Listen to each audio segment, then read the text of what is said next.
Today's just the start of the Big 12 and Power 5 talk to come. Listen to JJ and Alex Monday on your drive home.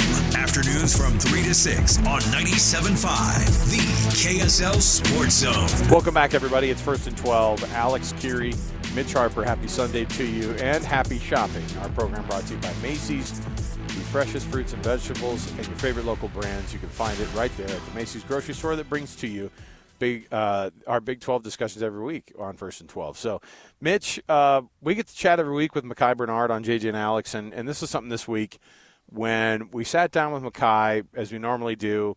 It was, it's never easy. When we've been doing this is our fourth or fifth season of these player clubs where we sit down with these players, BYU and Utah, and on the lost weeks, it's never fun. I never know how we're going to do it. I just assume they're not going to pick up the phone or they're not going to come down to the studio. But, to their credit, and a guy like Micah, too, Micah Bernard is Utah's running back. He's carried the most of that load at that position. He's also one of the de facto leaders of this program. Kyle Whittingham has talked about it. And, we asked him right off the bat, with that loss, how they kind of start to turn around. One, how it happened, and two, how they can right the ship going into this next week. And Micah is a super open book about all of this. And here's what he had to say about Utah with their loss to Arizona last week and then looking forward to the rest of the season. What do you feel like you've learned in the last few days since the game? Oh, gosh. Really, the things we talked about in the press conference after the game, almost to a T, showed up on the tape. Didn't run the ball well enough. Didn't defend the run well enough. We dried up in the red zone, didn't convert fourth downs, we weren't physical enough, and really they came ready to play, and we were not as ready as they were, and they beat us, and that's what happens if you're not ready to play at your best.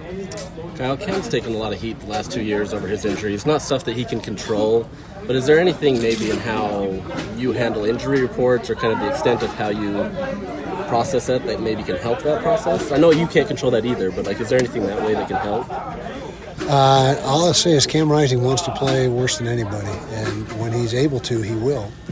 And it's not like he's been, just able to play and not going. That's not the case. I'm not sure what you mean when they say he's taking heat. I'm never on social media. I don't know anything that's going on out there, so I don't know where that's coming from. But I can tell you for certain that he wants to play, and as soon as he gets the go-ahead, he will play, and we hope it's this next game. There have been true freshmen in the program who have started at quarterback and played significant time, but does Isaac impress you? Is he ahead of guys that you've had in the past? Well, he's doing some really good things. He's also making some freshman mistakes. So there's it's a learning curve. Can't think off the top of my head who started as a true freshman in the past. If you gave me some names, I could maybe draw some comparisons, but he's done some things that have exceeded our expectations and some other things that, again, are very freshman-like. But he's shown a lot of toughness, a lot of courage. He's got a great deal of confidence, and he's got a lot of tools. He's got a lot of natural gifts to succeed at the position. Does the way the offense has performed the past 2 weeks, I guess, emphasize the urgency to get Cam back in uniform? Well, yeah, he's one of the best quarterbacks in the country, and so that it's a quarterback-driven game. It's the most important position on the field, and it's not even close. And so if you got an elite quarterback like Cam Rising, that definitely helps to get him back on the field. It'll give us a big boost. Kyle, you talked about red zone, obviously, and you have to be the big focal point. Where do you attack that? Well, we know exactly what needs to happen. We got to be better schematically, put our kids in better position to succeed. We got to tweak some things in practice, the way we're going about it, and so we've got it all mapped out. I'm not going to say anything. Arizona State, we're not going to tell them what we're going to do or how we're going to do it, but we've definitely identified problems, and we know that we can get a lot better in that area.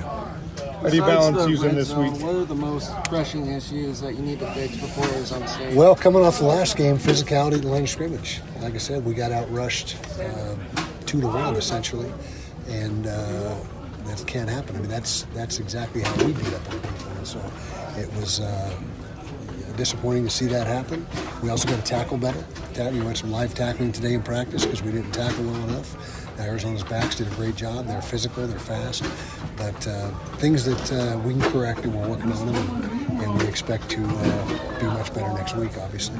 How do you balance using a bye week to get the team healthy and get right, and increasing physicality and making sure you're ready to bring that back? Yeah, well, we're having 2 physical practices today and tomorrow, and so that'll be part of the first part as far as getting back to being physical. But you also want to give them a break. They've been playing football now for 2 straight months. If you go back to the 1st of August when fall camp started, so it's time for a bye week, and it comes at a good time in that respect. And let them get some of the bumps and bruises healed up, get their legs back underneath them, and refresh, I guess you could say, and get ready for the second half of the season. How do you balance getting the ball to your star players while maintaining balance and keeping others involved in the offense? Well, you try the best you can. There's only one ball, though, and if you got playmakers and you don't get them the ball, then everyone says, why aren't you getting the ball to the playmakers? And when you do, you say, why aren't you involving everybody? I mean, it's kind of a catch-22 in a way, but bottom line is you got 3, 4, 5 playmakers on the team that are above the rest, and you try to get the ball in their hands as much as you can. That's what football's all about, is getting the ball in the hands of the playmakers and matchups and taking advantage of those matchups. Someone like Damian Alford, you guys brought in from the portal in the offseason. What does he need to do to get on the field for you guys? Yeah, he's still struggling a little bit with assimilating the offense and getting all his assignments down. He does have a redshirt year. That may play into now as we go through deeper into the season, and so we'll see. We still believe in him. He's got a good skill set, but just got to make less mistakes. That's the bottom. A lot of conversation about Cam's leadership being absent from the offense. Is Karene's absence noticeable from the defense and the leadership standpoint? We miss Karene tremendously. Now, those 2 defensive tackles are great leaders for us, Keanu Tanavasa and Junior Tafuna, but you can never have too many good leaders, and Karene is a terrific leader, and crossing their fingers that he'll be ready to play very soon. Mitch, I really like this dude's attitude. I mean, and he's a guy, too. By the way, that running back room, everybody keeps wondering about who's going to be the guy. He's the guy. Stop wondering. And by the way, he does kind of wonder, I don't know why I didn't get the ball as much as I mean, he had 16 carries for 91 yards.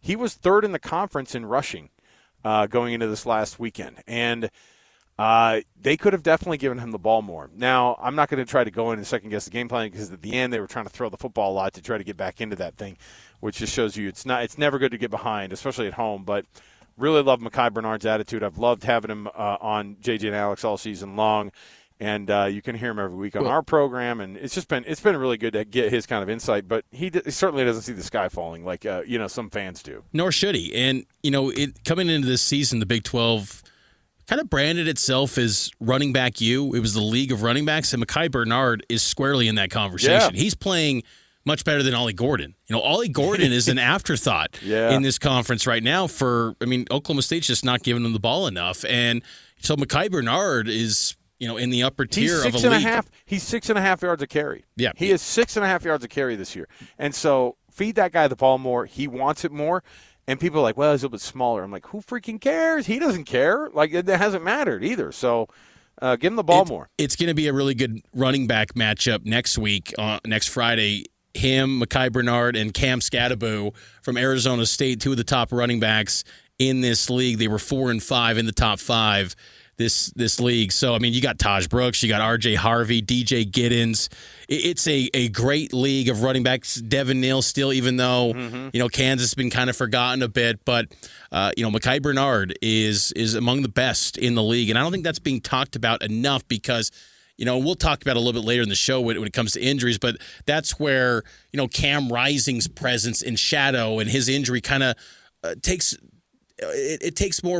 away from the successes and the talents of a guy like Micah Bernard, who's been nearly as long as Cam at Utah. He was out of Gar High School, a big-time recruit. Came in 2018. at 17. 17, and he was a big-time addition when they got him out of California, and, he's had some ups and downs at Utah, but he's stuck with it, and he's having a big-time breakthrough season. So Utah coming out of the bye week, they got to make him a focal point, kind of like the Utah offenses of old, where forget the passing game. We're just going to Devontae Booker. We're just going to these great running backs and giving him 30 carries. I think Micah Bernard's established himself where he could do that if you need him to.